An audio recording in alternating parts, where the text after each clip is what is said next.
Hey guys, BlackCross here. Welcome to another Just a Thought video where we talk about things that might have been on my mind or stuff that's just happened recently.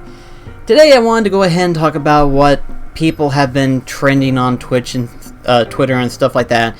So I figured, I'd jump on board and stuff along that nature. And this happens a lot, actually, it does. And it's interesting to do these things because sometimes I discover stuff that even I didn't know about. So, for a while, people have actually been exposing themselves when it comes to the 2019 of playing games. Most specifically, Sony decided to make this little 2019 to showcase people how many hours they might have played, or to show off what game they actually played the most, so on and so forth. And I thought to myself, this is actually pretty fun. Let's go ahead and take a look at it. Let's see what is the most played game that I've had in 2019. And when looking at it, I thought about it and I was like, 2019 isn't really a good year for me, is it? Admittedly, though, 2019 is probably the year where I was most involved when it comes to Twitch. And that was kind of the start of this Twitch streaming series and stuff like that. And I was in the middle of stuff, but this right here isn't exactly what you would call a perfect score, per se. Now, before anyone else jumps the gun, yes, I am making excuses. This is a pathetic excuse. And most of the stuff that I've done is mostly towards my fault. But at the same time, I do actually have a genuine excuse for most of the stuff that you're about to see. So let's talk about a few little things here and there, some of which make sense and some of which I felt like I needed to go ahead and talk about them. So let's talk about the section where it says you've earned new trophies.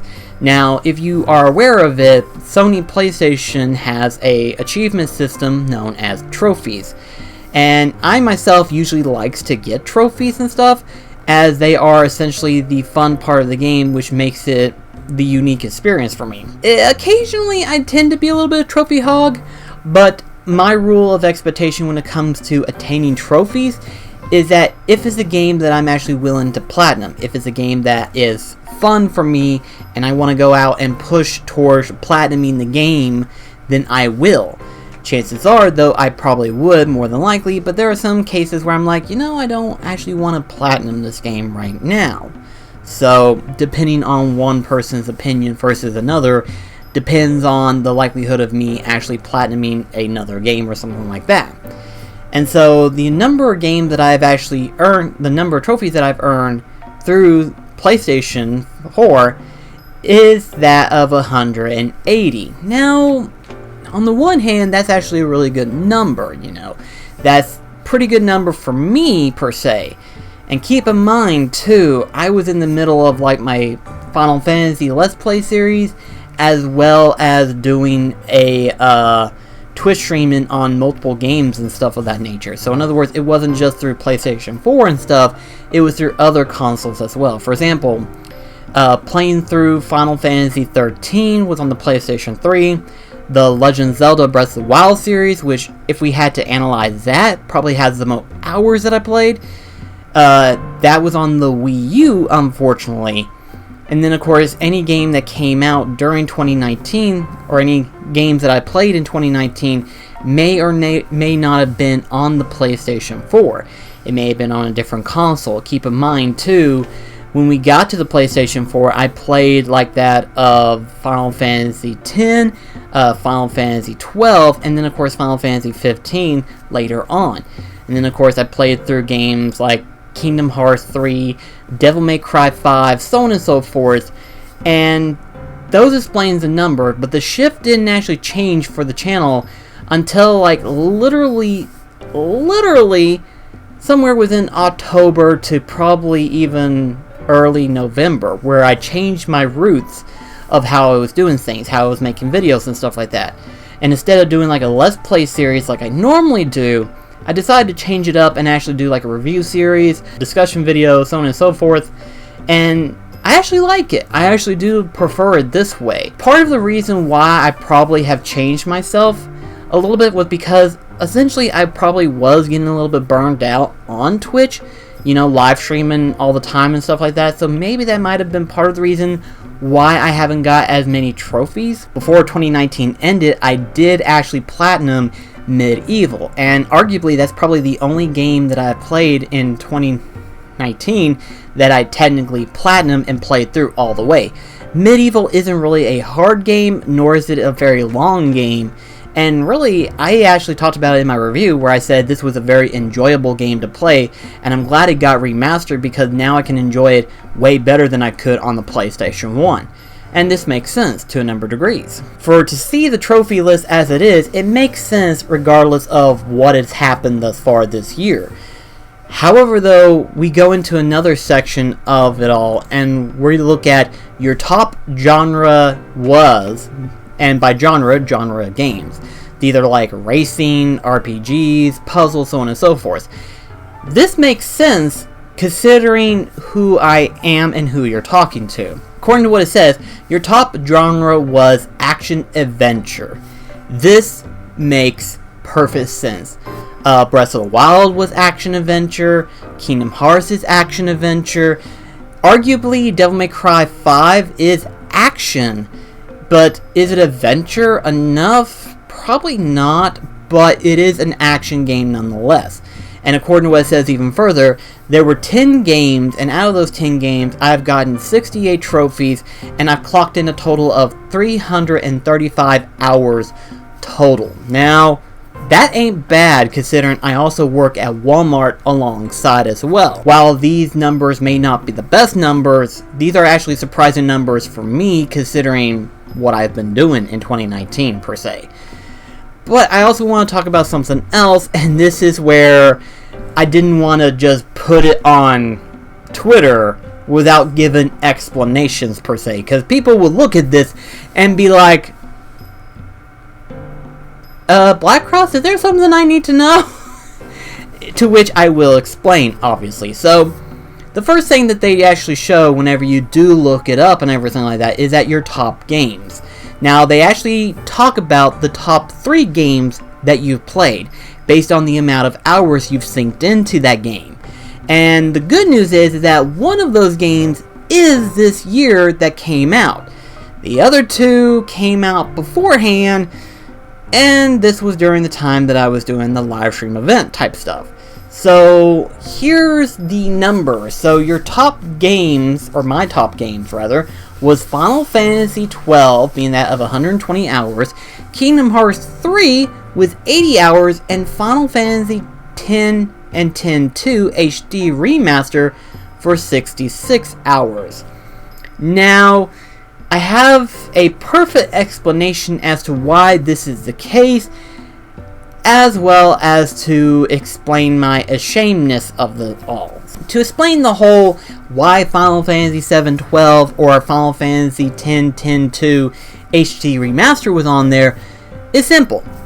They were both available for the PlayStation 4. I had played Final Fantasy X and X-2 Remaster for the PlayStation 3, but I decided that I wanted to put it on the PlayStation 4, so I got a copy of it for the PlayStation 4. And it loads faster, it looks nicer, so on and so forth.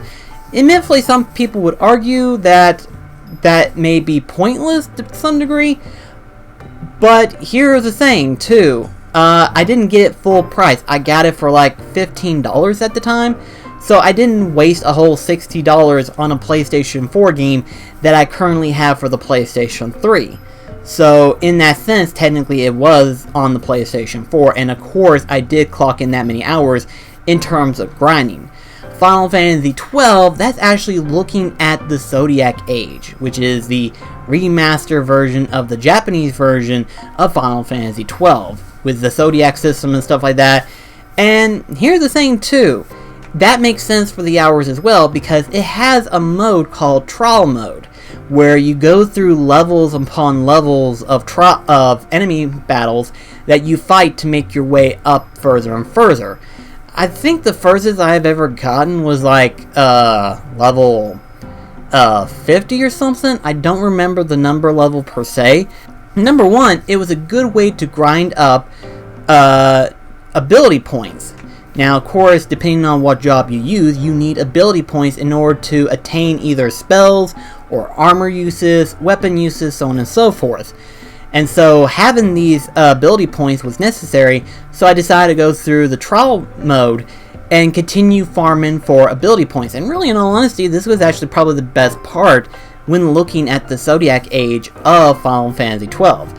The job system, Zodiac job system rather, didn't care much for that really. I liked it, the PlayStation 2 version, better.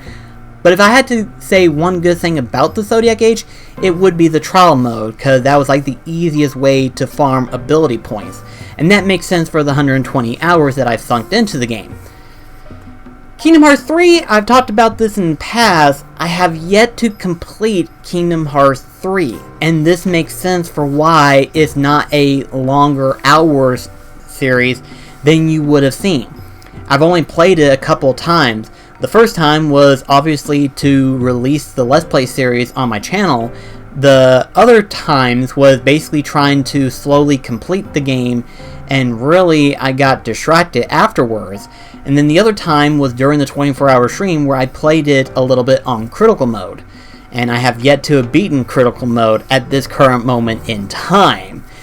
So yeah, that explains it, but at the same time I was actually hoping Kingdom Hearts 3 was closer to a little bit over 100 hours, considering how I've played it on two different modes. You've got the regular standard mode, and then you've got the critical mode. I figured I probably played a little bit close to 100 hours, but unfortunately that doesn't seem to be the case. So this year, when it comes to looking at the PlayStation 4 games that I played, doesn't look that good on paper, does it? But that's why hopefully within this year of looking at games and stuff, I'm hoping that with me being a little bit more of a reformed YouTuber, that maybe now I can actually get better numbers than what I'm seeing here. So here's hoping that 2020 will have better results as to like what we're seeing, because quite frankly I am enjoying the changes that I've done for my channel thus far, and I've learned that not every game has to be a Let's Play, and I don't have to do a Let's Play constantly all the time. I can just do an event playthrough, so be sure to look forward to those times that I do an event playthrough. But at any rate though guys, I hope you understand why I wanted to make this video. I just thought this was kind of a weird thing to just put out there, and I thought that I had to explain a few things, because looking at all this, you'd be confused as to what was really going on. But I figured, you know, just talk about it and everything like that. But thank you so much for watching. If you have a PlayStation 4, let me know. What was your top 3 games that you played in 2019? I'm sure you probably already looked it up yourself. It's kind of interesting to see other people's games that they have played most on, you know, especially considering 2019, we did have a lot of games that came out this year, you know, so I'm looking forward to hear what you guys have to show. So thank you so much for watching, and I'll see you in the next video. This is BlackCross signing off. Catch you guys later.